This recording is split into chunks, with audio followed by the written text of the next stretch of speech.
रात के करीब 11 बजे थे। तेज बारिश हो रही थी। रवि अपने दादा के पुराने घर में पहली बार अकेला रात बिताने आया था। घर के सभी कमरे खाली थे, लेकिन ऊपर वाली मंजिल का एक कमरा हमेशा बंद रहता था।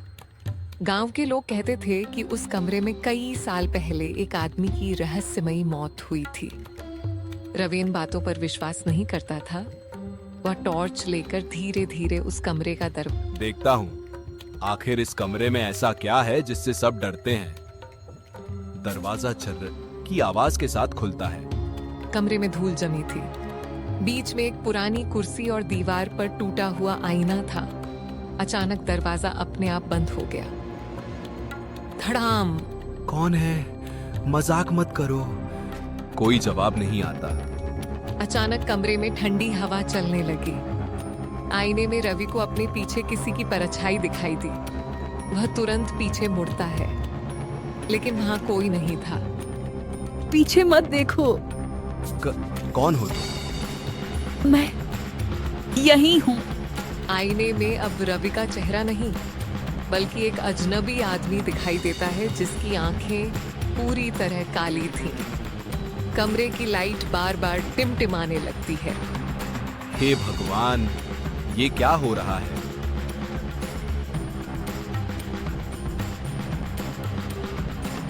रवि की सांसें तेज हो जाती हैं। वह दरवाजा खोलने की कोशिश करता है, लेकिन दरवाजा नहीं खुलता। अचानक कुर्सी अपने आप हिलने लगती है। नहीं, नहीं, ये सच नहीं हो सकता। मुझे जाने दो, मैं अभी चला जाता हूँ। अब बहुत देर हो चुकी है। जो इस कमरे में आता है, वो कभी पहले जैसा वापस नहीं जाता। अचानक पूरा कमरा अंधेरे में डूब जाता है। कुछ सेकंड बाद दरवाजा अपने आप खुल जाता है।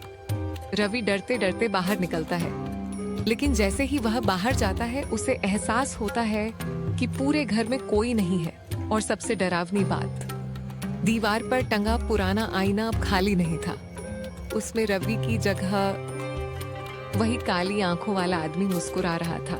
अगली सुबह गांव वालों ने घर का दरवाजा खुला पाया, लेकिन रवि कभी नहीं मिला।